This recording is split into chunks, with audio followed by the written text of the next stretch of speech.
365 موتیوں پہ مشتمل اس لڑی کا آخری موتی اس شخص کے نام کے جس کے جانے پر 1000 دلاسے دیے گئے، مگر سکون کا ایک سکہ بھی قدرت نے میرے کاسے میں نہیں ڈالا۔ ان آوازوں کے نام جو آج بھی کانوں میں گونجتی ہیں، صبر صبر صبر، پھل میٹھا پھل، لیکن صبر کے اس ایک میٹھے پھل تک کا فاصلہ مجھ کو اندھے کنویں میں گرے ایک نابینا بچے کا دکھ سمجھا گیا۔ بچھڑے ہوئے لوگوں کا خوابوں میں ملنا ملاقات کی سب سے دردناک شکل ہے۔ اگر مجھے اپنی میت کا آخری دیدار نصیب ہوا تو میں اپنا ماتھا چوم کر خود کو مبارکباد دوں گی اور کہوں گی مبارک ہو، آج تم اس منافق بستی نام نہاد رشتوں کے ہاتھوں دی گئی اذیتوں سے نجات پا گئی ہو۔ ہمارا کردار ختم ہو جاتا ہے، کائنات میں کوئی تبدیلی نہیں آتی، ہمارے ہونے یا نہ ہونے سے صرف ہمیں فرق پڑتا ہے، کسی چیز پر کوئی اثر نہیں ہوتا۔ کس قدر ٹوٹا ہوگا وہ شخص جس نے یہ الفاظ کہے، میں نے تمہیں اور تمہاری دی گئی ذہنی اذیتوں کو معاف کر دیا تاکہ ہمیں اللہ کے سامنے دوبارہ نہ ملنا پڑے۔ آج کے نوجوانوں کے دلوں کا اندر سے محاصرہ کیا جائے تو معلوم ہو وہ تو کافی برس پہلے وفات پا چکے ہیں۔ جو چیز آپ نے کھو دی ہے وہ طویل عرصے سے آپ کے لیے ٹھیک نہیں تھی، لیکن آپ اسے دفنانے کی بجائے اسے زندہ کرنے کی کوششوں پر ڈٹے ہوئے تھے۔ کچھ لوگ کہتے ہیں کسی کا انتظار کرنا بہت اذیت ناک ہوتا ہے، اور کچھ لوگ کہتے ہیں کسی کو بھولنا بہت اذیت ناک ہوتا ہے، مگر یقین جانیے سب سے اذیت ناک یہ ہے کہ آپ کو پتہ ہی نہ ہو کہ آپ کو بھولنا ہے یا انتظار کرنا ہے۔ مسئلہ شادی کا نہیں ہے، شادی ہو جایا کرتی ہے، مگر جس سے ہو جائے اس کے سامنے بیٹھ کر اس کے چہرے میں کسی اور فرد کو کھوجتے ہوئے ٹھنڈی چائے پینا عمر بھر کا خسارہ ہے۔ انتظار ایک اذیت ہے، پھر چاہے ہاتھ میں موبائل پکڑے کسی کے میسج کا ہو، چوکھٹ پر بیٹھے کسی کے لوٹ آنے کا ہو، بستر پر لیٹ کر نیند کا ہو، یا زندگی سے ہار کر موت کا ہو۔ یا رب تو سب دیکھ رہا ہے نا، میرے دل کی تکلیف، میری آنکھوں کے آنسو، میری خاموشی تجھ سے چھپی نہیں ہے۔ اگر یہ میری آزمائش ہے تو مجھے صبر دے، حوصلہ دے، ہمت دے۔ وہ دل جو معاف کرتے ہیں، طویل عرصے تک صبر کرتے ہیں اور ہر غلطی کے بعد اگلا موقع دیتے ہیں، یہی وہ دل ہوتے ہیں جو ایک بار جانے کا فیصلہ کر لیں تو پھر واپس نہیں آیا کرتے۔ بعض مرتبہ دو لوگ بہت اچھے ہوتے ہیں، مخلص بھی ہوتے ہیں، محبت بھی کرتے ہیں، لیکن بس وہ ایک دوسرے کے لیے بنے نہیں ہوتے۔ جب آپ کو معلوم ہو جائے کہ جس کو آپ چاہتے ہیں اس کے لیے آپ پہلی ترجیح نہیں ہیں تو لڑنا بند کر دیں، شکوے شکایت نہ کریں، کیونکہ اس احساس سے آگے اذیت کی ندیاں بہتی ہیں۔ انسان کی سب سے بڑی کامیابی یہ ہے کہ خود کو خود کی ذات تک محدود رکھتا ہے۔ خود کو کسی بھی چیز کا اتنا عادی مت بنائیں کہ اس کے بغیر گزارا نہ ہو۔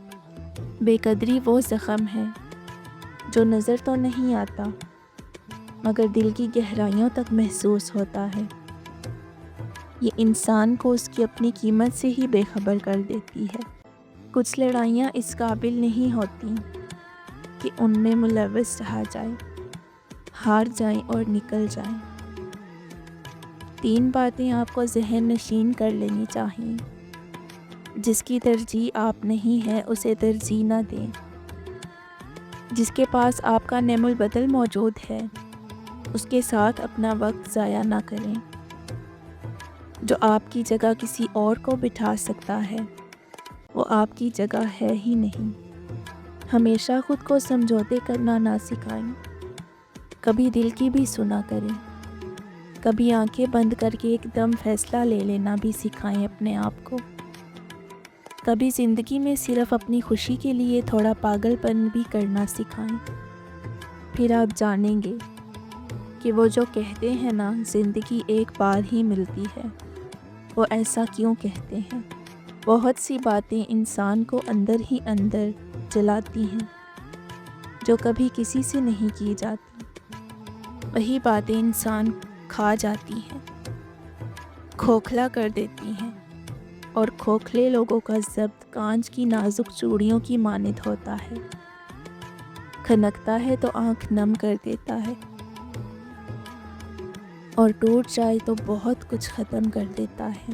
عورت معاف کرتی ہے مگر بھولتی نہیں ہے، پھر معاف کرتی ہے مگر بھولتی نہیں ہے، پھر معاف کرتی ہے مگر بھولتی نہیں ہے، اور پھر اچانک کسی معمولی بات پر اس کو سب ایک دم یاد آ جاتا ہے، اور پھر وہ معاف بھی نہیں کرتی، اور لوگ کہتے ہیں یہ بھی کوئی بات تھی۔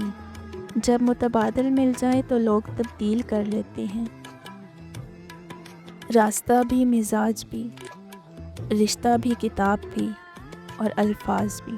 کیا یہ پاگل پن نہیں کہ میں تمہارا انتظار کروں، یہ جانتے ہوئے کہ تم نہیں آؤ گے۔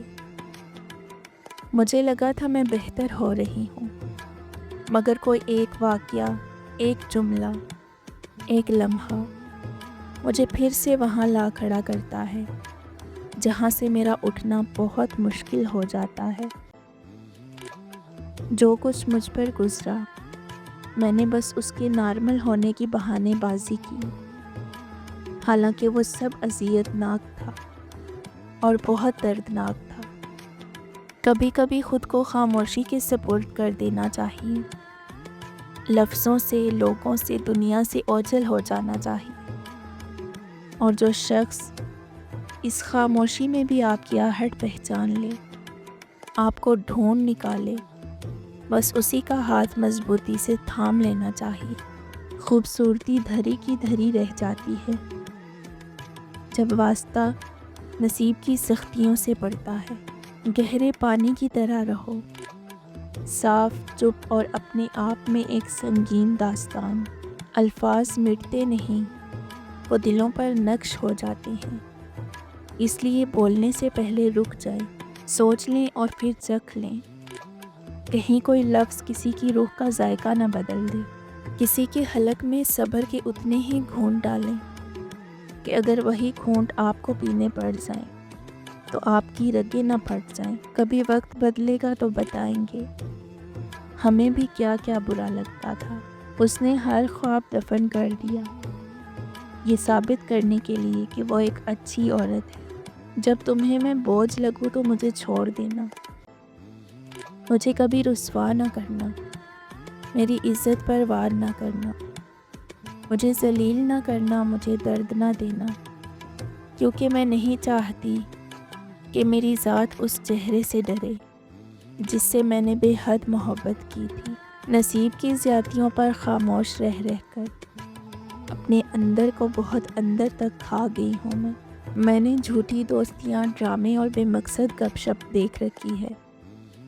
میں اپنی تنہائی میں مطمئن ہوں، میں پرسکون ہوں، بااعتماد ہوں، اور اپنی اصل قدر سے واقف ہوں۔ بہت سی چیزیں انسان کے بس میں نہیں ہوتی۔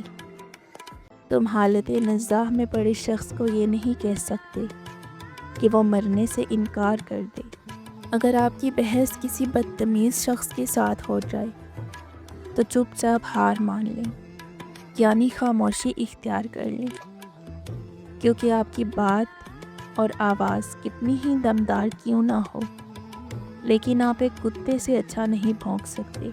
میرے نزدیک جس کو جیتے جی چھوڑ دیں، پھر اس کا جنازہ بھی چھوڑ دیں، کیونکہ تب آپ کا آنا وہ شخص نہیں بلکہ زمانہ دیکھے گا۔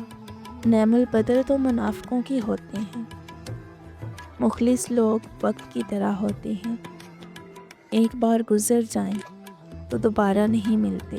ہم جتنا بھی بولنے والے ہوں مگر اپنی کیفیت کو الفاظ میں بیان کرنے سے ہمیشہ قاصر رہتے ہیں، اور لوگ جتنے بھی جاننے کے دعوے کر لیں وہ ہماری خاموشی تو دور کی بات، جملوں کی بے ترتیبی تک نہیں سمجھ پاتے۔